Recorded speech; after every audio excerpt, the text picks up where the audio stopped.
Hello दोस्तों, नमस्कार। मैं आनंद कुमार यादव आपके YouTube चैनल सक्सेसफुल 2.0 पर आपका स्वागत है। आज हम लोग आयुर्वेद का इतिहास का दूसरा क्लास पढ़ेंगे। कल हमने देखा था आयु के भेद। आयु के 4 भेद हमने सुखायु, दुखायु, हितायु, अहितायु हमने पढ़ा था। आज हम लोग पढ़ेंगे आरोग्य, अनारोग्य और उसके आगे टॉपिक। तो सबसे पहला आज का टॉपिक है आरोग्य। आरोग्य क्या होता है उसको आप लोग अच्छी तरह से पहले जान लीजिए। आरोग्य, आप लोग की शिकायत थी कि बड़ा अक्षर लिखा जाए, तो आज से हम बड़े अक्षर लिखने का प्रयास करेंगे, ठीक है। आरोग्य, आरोग्य आप लोगों को क्लास का PDF टेलीग्राम पर दिया जाएगा। आरोग्य क्या होता है? आरोग्य, आपको पता है कि मनुष्य के शरीर में वात, पित्त, कफ 3 दोष होता है। तीनों दोष अगर समान हो, न बढ़ा हो न घटा हो, सम्यक अवस्था में हो, समान हो, जब तीनों दोष समान होगा तो वो किसके अंतर्गत आ जाएगा? आरोग्य के अंतर्गत आ जाएगा। तो इसकी परिभाषा क्या हो जाएगी आरोग्य की? शरीर के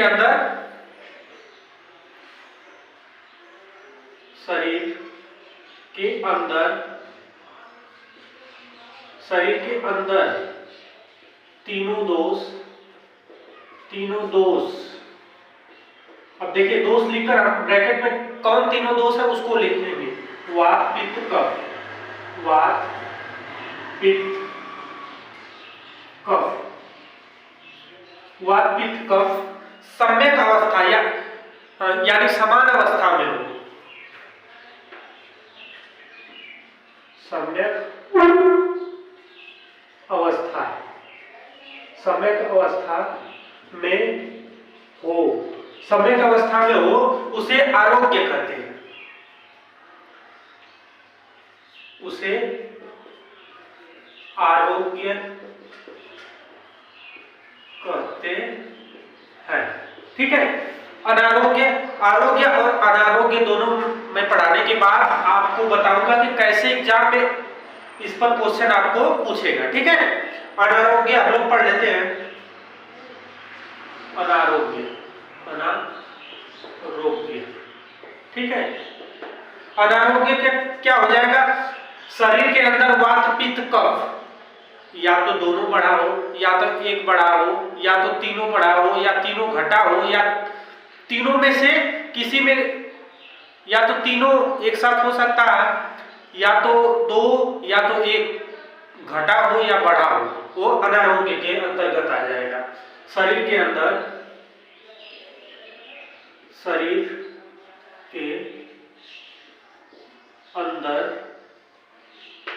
तीनों दोष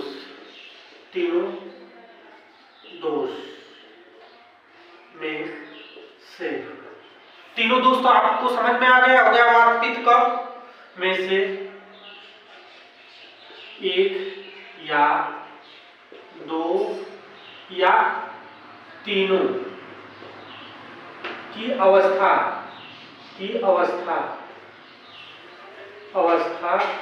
में परिवर्तन का मतलब क्या हो जाएगा? या तो बढ़ा होगा या तो घटा होगा, ठीक है। या तो बढ़ा होगा, परिवर्तन ब्रैकेट में मैं लिख दे रहा हूं, बढ़ा या घटा होगा, परिवर्तन होगा, उसे अनारोग्य कहते हैं।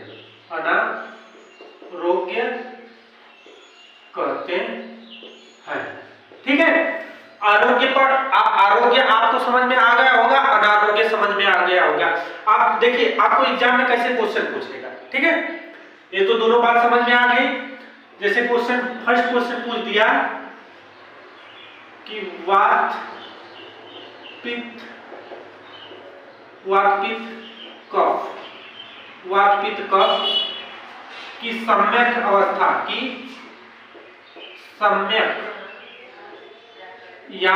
अवस्था या समान अवस्था को क्या कहते हैं? क्या कहते हैं। क्वेश्चन आपसे पूछ दिया वात पित्त कफ की सम्यक या समान अवस्था को क्या कहते हैं। ऑप्शन आपको दे देगा, जैसे ऑप्शन 4 आपको देगा ए बी सी और डी, ठीक है। चार ऑप्शन दे देगा अनारोग्य, आरोग्य, रोगी, स्वस्थ मनुष्य, ठीक है। आपको क्वेश्चन क्या दिया है, वात पित्त कफ की सम्यक अवस्था या समान अवस्था, इस दोनों में से कोई दे देगा कि अवस्था को क्या कहते हैं। ऑप्शन आपको देगा अनारोग्य, आरोग्य, रोगी या स्वस्थ मनुष्य। तो आप ऑप्शन क्या लगाएंगे, ऑप्शन इसका हो जाएगा आरोग्य, ठीक है। क्योंकि आरोग्य का परिभाषा क्या होती है कि वात पित्त कफ की सम्यक अवस्था को क्या कहते हैं, आरोग्य कहते हैं, ठीक है। उसी तरह आपसे दूसरा क्वेश्चन भी पूछ सकता है, दूसरा क्वेश्चन आपको पूछ सकता है, ऐसे पूछ सकता है, त्रिदोष की विकार या परिवर्तन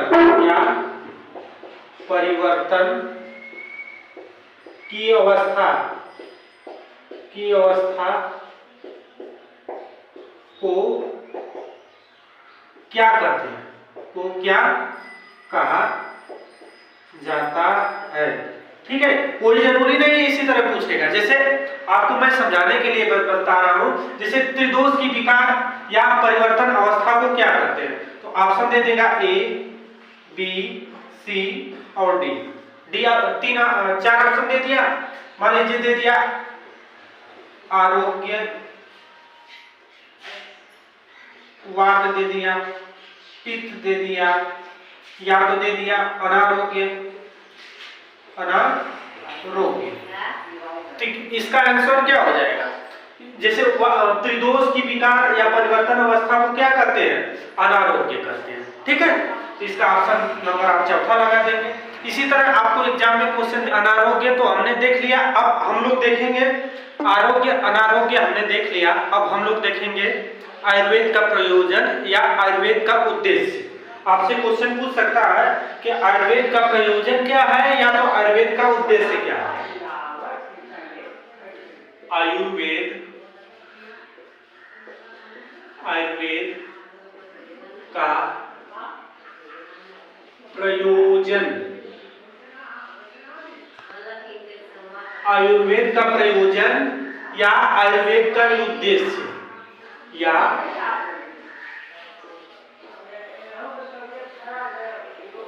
आयुर्वेद का उद्देश्य, ठीक है। आपसे क्वेश्चन पूछ सकता है कि आयुर्वेद का प्रयोजन क्या है, आयुर्वेद का, या तो पूछ सकता है आयुर्वेद का उद्देश्य क्या है। तो आपको श्लोक याद होगा, स्वस्थ से स्वस्थ लक्षणम आतुर से विकार प्रसन्नम च, याद होगा। तो आयुर्वेद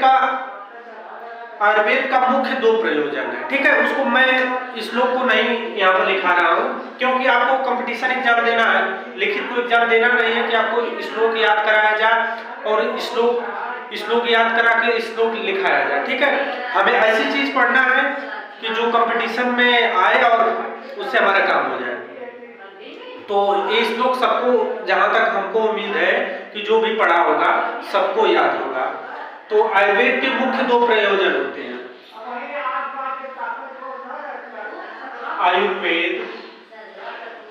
आयुर्वेद के मुख्य दो प्रयोजन हैं।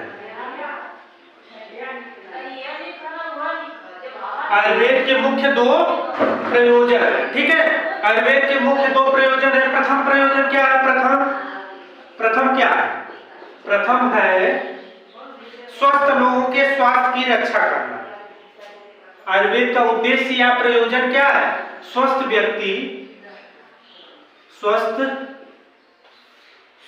लोगों या स्वस्थ व्यक्ति के स्वस्थ व्यक्ति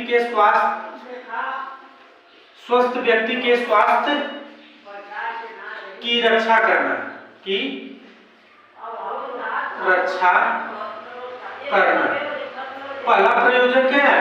स्वस्थ व्यक्ति के स्वास्थ्य की रक्षा करना। और दूसरा प्रयोजन क्या है?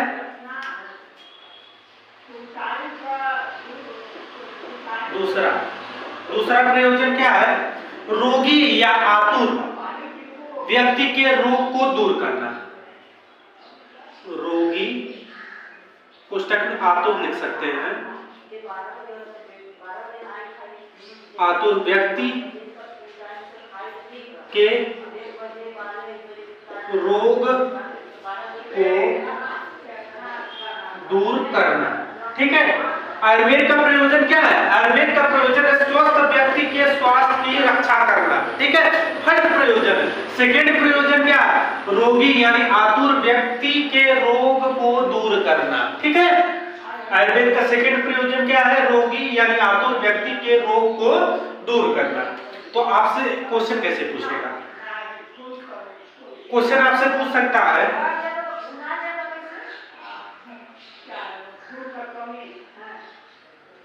कि आयुर्वेद का उद्देश्य या प्रयोजन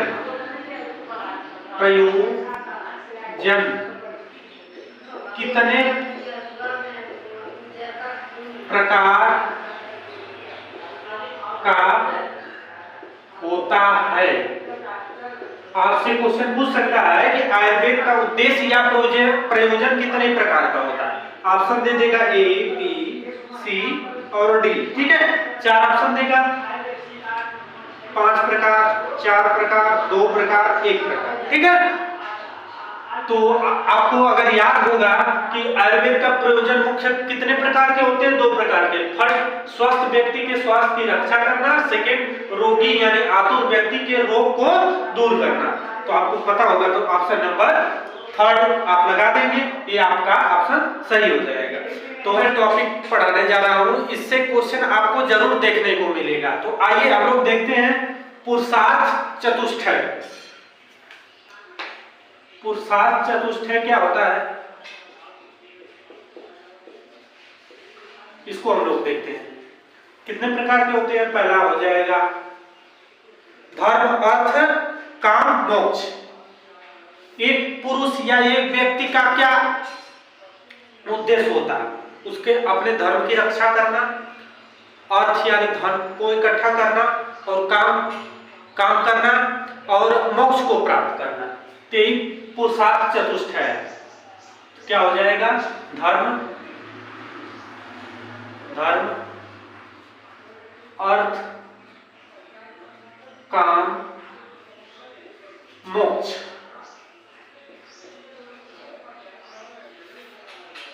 पुरुष चतुष्टय में क्या हो जाएगा? धर्म, अर्थ, काम, मोक्ष।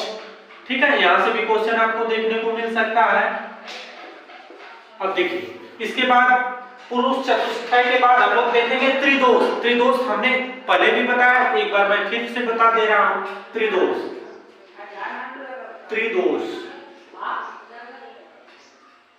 त्रिदोष क्या होता है? वात, पित्त, कफ। त्रिदोष क्या होता है? वात, पित्त, कफ। वात, पित्त, कफ। त्रिदोष क्या होता है? वात, पित्त, कफ। त्रिदोष के बाद हम लोग क्या पढ़ेंगे? 3 ऐषणाएं। इसे आप लोग बहुत अच्छे से लिख लीजिएगा और याद कर लीजिएगा। 3 ऐषणाएं।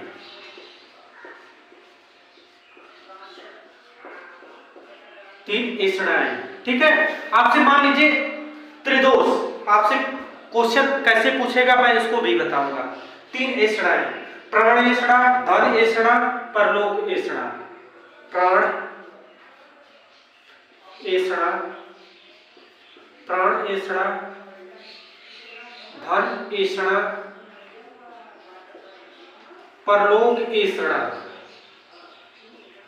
परलोक ऐषणा। परलोक ऐषणा। ठीक है, 3 ऐषणाएं क्या है? प्राण ऐषणा, धन ऐषणा और परलोक ऐषणा। ठीक है, 3 ऐषणाएं होगी। त्रिस्कंद, त्रिस्कंद क्या है? त्रिस्कंद बहुत ही इंपॉर्टेंट ये सब है, इसे आप लोग अच्छे से याद कर लीजिएगा। एक बार मैं फिर से बोल रहा हूं, त्रिस्कंद क्या है? हेतु ज्ञान, लिंग ज्ञान, औषधि ज्ञान। हेतु ज्ञान, हेतु ज्ञान, लिंग ज्ञान और औषधि, औषधि। ठीक है, अगर एक आध शब्द गलत लिख जा रहा होगा तो उसके लिए क्षमा करिएगा। त्रिस्कंद हो गया। 3 उपस्तंभ, 3 उपस्तंभ क्या है? 3 उपस्तंभ, 3 उपस्तंभ क्या है? आहार, निद्रा और ब्रह्मचर्य। 3 उपस्तंभ क्या? आहार, आहार, निद्रा, आहार, निद्रा और ब्रह्मचर्य।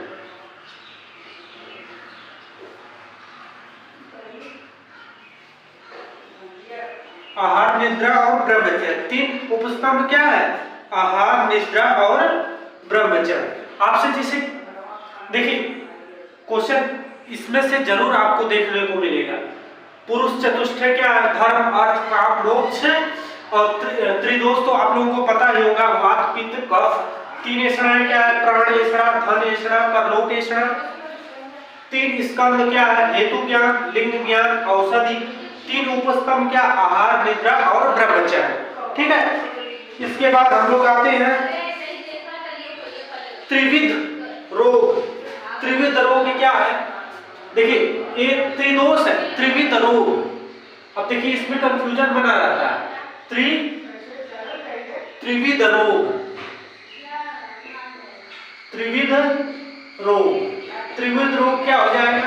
त्रिविध रोग हो जाएगा निज आगंतुक मानस, निज आगंतुक मानस, निज आगंतुक मानस। ठीक है, इसके बारे में मैं थोड़ा थोड़ा बता दूंगा। इसे पहला निज, दूसरा आगंतुक, तीसरा मानस। ठीक है, निज मतलब वात, पित्त, कफ में किसी के विकार हो जाने से जो रोग उत्पन्न होता है उसे निज रोग कहते हैं। आगंतुक, आगंतुक सॉरी इसमें गलत लिखा, आगंतुक, आगंतुक, आगंतुक रोग वो होता है जैसे किसी के द्वारा आपको क्षति हुई हो, जैसे आपको किसी के द्वारा आपका एक्सीडेंट हो गया होगा, सॉरी किसी को द्वारा किसी का एक्सीडेंट हो गया हो, किसी के द्वारा किसी को जला दिया गया हो, किसी को द्वारा किसी को पीट दिया गया होगा, मार दिया गया होगा, वो आगंतुक रोग में आ जाएगा।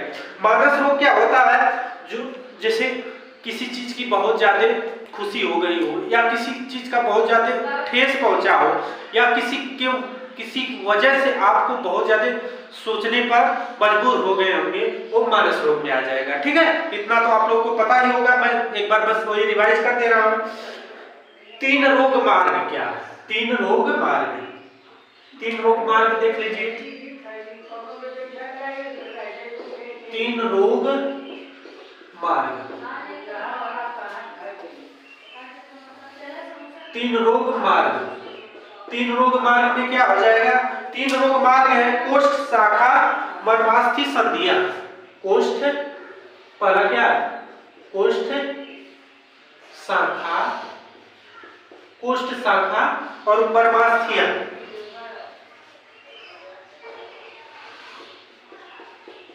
मर्मास्थि संधियां,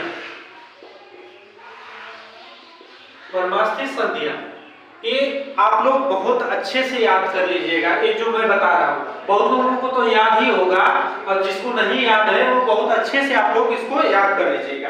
अब देखिए बहुत ही इंपॉर्टेंट, इस पर इंपॉर्टेंट लगा लीजिएगा। चिकित्सा के चतुष्पाद, ये आपको देखने को जरूर मिल सकता है। चिकित्सा, चिकित्सा के चतुष्पाद। चिकित्सा के चतुष्पाद क्या हो जाएंगे? पहला हो जाएगा भीषक, इस पर इंपॉर्टेंट लगा लीजिएगा आप लोग। पहला हो जाएगा भीषक। भीषक का मतलब आपको पता है? भीषक, भीषक का मतलब वैद्य, वैद्य या चिकित्सक, वैद्य या चिकित्सक, ठीक है। भीषक, उसके बाद द्रव्य, दूसरा क्या हो? चिकित्सा के चतुष्पाद आप लोग पढ़ रहे हैं, तो दूसरा क्या हो जाएगा? द्रव्य हो जाएगा। द्रव्य, द्रव्य में क्या हो जाएगा? आहार, और आहार भी आपका एक द्रव्य है, औषधि है, औषध, औषध या औषधि, ठीक है। उपस्थाता, तीसरा क्या हो जाएगा? उपस्थाता, उपस्थाता, उपस्थाता का मतलब क्या हो जाएगा? परिचारक या परिचारिका,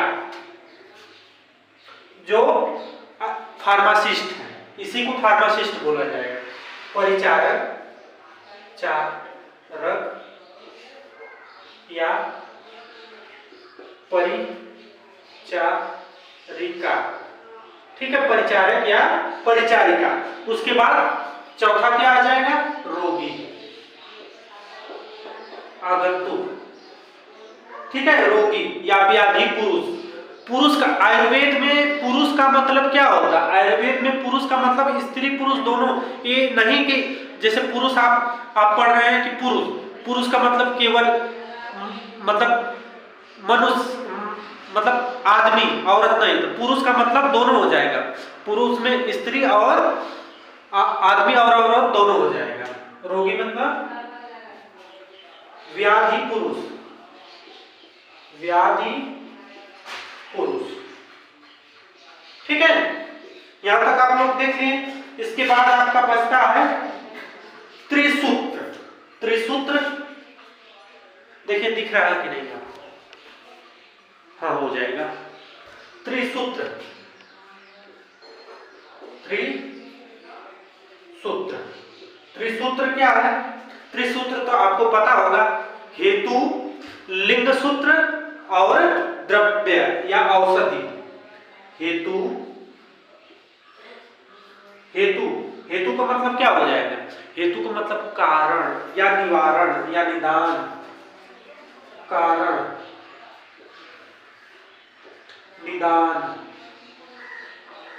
कारण, निवारण या निदान, ठीक है। हेतु हो गया पहला, पहला हेतु हो गया। दूसरा क्या हो जाएगा? दूसरा हो गया लिंग सूत्र यानी लक्षण। लिंग सूत्र का मतलब क्या हो गया? लिंग सूत्र, लिंग सूत्र का मतलब क्या हो जाएगा? लक्षण। लिंग सूत्र का मतलब हो जाएगा लक्षण। तीसरा क्या हो जाएगा?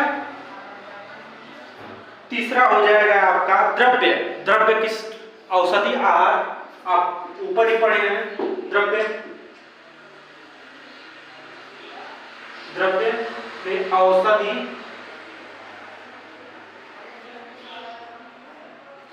या आहार, ठीक है। तो आप लोग इसे अच्छे से, एक बार मैं फिर से बोल रहा हूं कि आप लोग इसे अच्छे से याद कर लीजिएगा। क्या है? पुरुषार्थ चतुष्ट है, धर्म, अर्थ, काम, मोक्ष, त्रिदोष। आपको सभी लोगों को, जो भी आयुर्वेद पढ़ रहा है उसको जरूर पता होगा। वात, पित्त, कफ, तीन ऐषणाएं, प्राण ऐषणा, धन ऐषणा, परलोक ऐषणा, त्रिस्कंध, हेतु ज्ञान, लिंग ज्ञान, औषधि।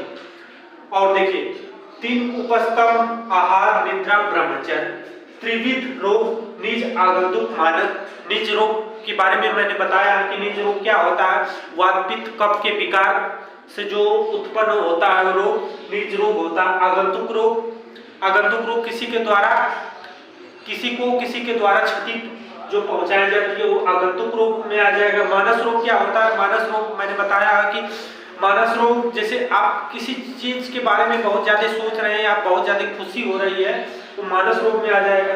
तीन रोग मार्ग क्या, जैसे आपके शरीर में तीनों रोग कहाँ से जाएगा, कोष से, शाखा से, मर्मास्थि, संधिया से और चिकित्सा के चतुष्पाद। एक इंपॉर्टेंट है, इसे आप लोग बहुत अच्छे से, अगर आपका मन है तो भीषक के गुण, द्रव्य के गुण, उपस्थाता के गुण, रोगी के गुण आप लोग अपने अच्छे से पढ़ लीजिएगा। ये तो मैंने बस बता दिया। भीषक क्या होता है, भीषक का मतलब वैद्य या चिकित्सक, द्रव्य औषधि आहार, उपस्थाता परिचारक या परिचारिका, रोगी व्याधि पुरुष, रोगी किसे कहते हैं, व्याधि पुरुष। त्रिसूत्र क्या है, हेतु, हेतु का मतलब कारण निदान, लिंग सूत्र का मतलब लक्षण हो जाएगा, द्रव्य का मतलब शारीरिक दोष क्या होता है, मानसिक दोष क्या होता है, शारीरिक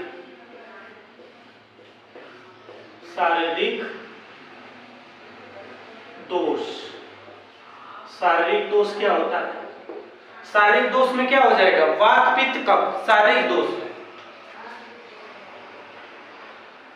वात पित्त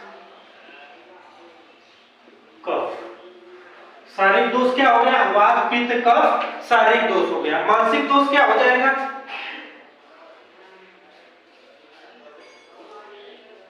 मानसिक दोष। मानसिक दोष क्या हो जाएगा, रज और तम। आप लोग इसे भी इंपॉर्टेंट में लगा लीजिएगा, रज और तम, इसको भी इंपॉर्टेंट लगा लीजिएगा, क्योंकि एग्जाम में कंफ्यूजन बन जाएगा। जैसे मानसिक दोष पूछ दिया, इसमें का हो जाएगा, इसमें का इसमें हो जाएगा, शारीरिक दोष का मानसिक दोष में हो जाएगा, मानसिक दोष का शारीरिक दोष में हो जाएगा। अब इसके बाद हम लोग पढ़ेंगे पंच महाभूत। पंच महाभूत क्या होता है पता ही होगा आप लोगों को, पंच महाभूत। पंच महाभूत क्या होता है, पंच महाभूत होता है पृथ्वी, जल, अग्नि, पृथ्वी, जल, अग्नि, पृथ्वी, जल, अग्नि, वायु, आकाश, वायु, आकाश। पंच महाभूत क्या हो गया, पृथ्वी, जल, अग्नि, वायु और आकाश। पंच महाभूत हो गया आपका। सप्त धातु, ये इंपॉर्टेंट है, इसे आप लोग अच्छे से याद कर लीजिएगा। सप्त धातु, सप्त धातु, सप्त धातु में क्या हो जाएगा, रस, रक्त, मांस, मेद, अस्थि, मज्जा, शुक्र। रस,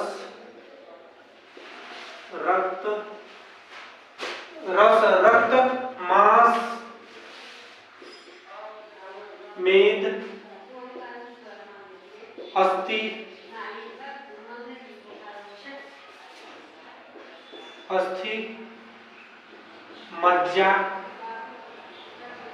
मज्जा और शुक्र। ठीक है, रस, रक्त, मांस, मेद, अस्थि, मज्जा और शुक्र। ये क्रम में आपको याद करना होगा, इसी क्रम, ये नहीं कि इधर का इधर, क्योंकि ये क्रम भी आपसे पूछ सकता है। ठीक है, रस से रक्त बनेगा, रक्त से मांस, मांस से मेद, मेद से अस्थि, अस्थि से मज्जा, मज्जा से शुक्र बनेगा। ठीक है, और देखिए शरीर में ओज भी होता है, तो आयुर्वेद में सर्वभूत धातु को ओज कहते हैं। इसे इंपॉर्टेंट लगा कर लिख लीजिएगा, आयुर्वेद में सर्वभूत धातु को ओज कहते हैं। आयुर्वेद में सर्वभूत धातु को क्या कहते हैं, ओज कहते हैं। शरीर में ओज के कारण ही बल और रोग की क्षमता रहती है। शरीर में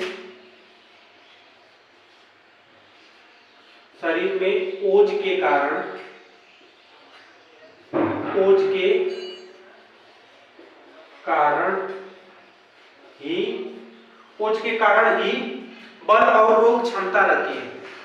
बल और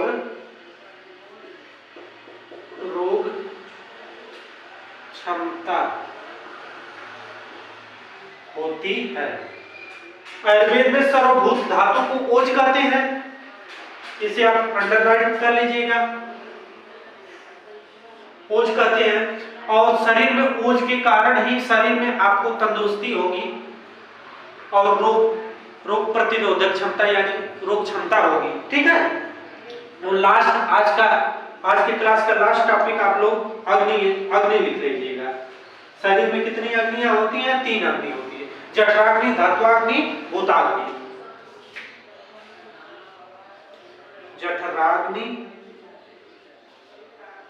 जठराग्नि,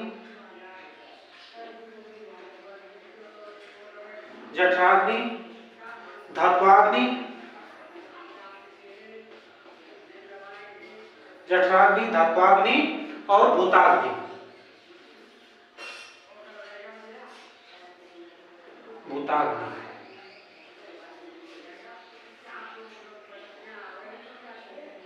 ठीक है। जठराग्नि, धात्वाग्नि और भूताग्नि। शरीर में कितनी अग्नियां होती हैं? 3 अग्नियां होती हैं। ठीक है। तो ये आप लोगों को समझ में आ गया होगा। बस इतना ही टॉपिक में पढ़ाऊंगा। जैसे आपसे क्वेश्चन पूछेगा कैसे, इन टॉपिकों से क्वेश्चन पूछेगा क्या, कैसे, ये जरूरी है, क्योंकि आप इसको रट लेंगे, दिमाग में इसको बैठाना होगा। क्वेश्चन आपसे कैसे पूछेगा, तो देखिए क्वेश्चन कैसे पूछेगा मैं बता रहा हूं। जैसे क्वेश्चन आपसे पूछ दिया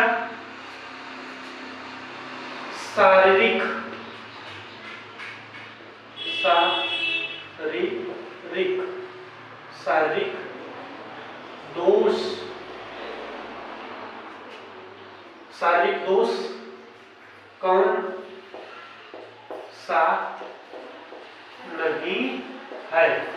क्वेश्चन क्या बोला? शारीरिक दोष कौन सा नहीं है। ऑप्शन आपको दे दिया ए, बी, सी, डी। ऑप्शन 4 ऑप्शन आपको दे दिया। पहला दे दिया वात, पित्त, कफ, तम। ठीक है। आप क्वेश्चन पढ़े शारीरिक दोष, इतना ही पढ़े, तुरंत पहला ऑप्शन लगाकर चले जाएंगे, लेकिन वो गलत हो जाएगा। जब भी आपको क्वेश्चन पढ़ना है पूरा पढ़ना। देखिए पूछा क्या? शारीरिक दोष कौन सा नहीं है। नहीं आपको ध्यान में रखना है, क्योंकि क्वेश्चन को पूरा पढ़ना होगा। ऐसे बहुत लोगों से गलती हो जाती है, आधे क्वेश्चन पढ़कर ऑप्शन को मार देते हैं और बाद में जब आंसर की में मिलाएंगे तो पता चलेगा कि हमारा क्वेश्चन गलत हो गया, आता क्वेश्चन गलत हो गया। तो इसमें क्या बोला? शारीरिक दोष कौन सा नहीं है। तो देखिए वात शारीरिक दोष है, पित्त शारीरिक दोष है, कफ शारीरिक दोष है, लेकिन तम मानसिक दोष है। ठीक है। इसी तरह आपसे क्वेश्चन पूछ दिया सप्त धातुएं नहीं है। सप्त धातुएं नहीं है। ऑप्शन आपको तो ऑप्शन 4 ही देगा, ए, बी, सी, डी। क्वेश्चन क्या है? सप्त धातुएं नहीं है। क्या दे दिया? मांस, मेद, ओज, शुक्र। तो आप पढ़ेंगे सप्त धातुएं, बस इतना ही पढ़ेंगे। या तो बोलेगा क्वेश्चन निम्नलिखित में से कौन सी सप्त धातुएं नहीं है, तो सप्त धातुएं इतना ही आप पढ़ेंगे, तुरंत पहला ऑप्शन लगा देंगे, वो गलत हो जाएगा। आपको पूरा क्वेश्चन पढ़ना है। सप्त धातुएं नहीं है। मांस सप्त धातु में है, मेद सप्त धातु में है, शुक्र सप्त धातु में है, लेकिन ओज सप्त धातु में नहीं है। तो इसका ऑप्शन ओज हो जाएगा। तो आप लोगों को क्लास कैसा लगा जरूर बताइएगा। अच्छा लगा होगा तो और अपने दोस्तों के साथ शेयर करिएगा, और मैं अच्छा वीडियो आपको लेकर आऊंगा।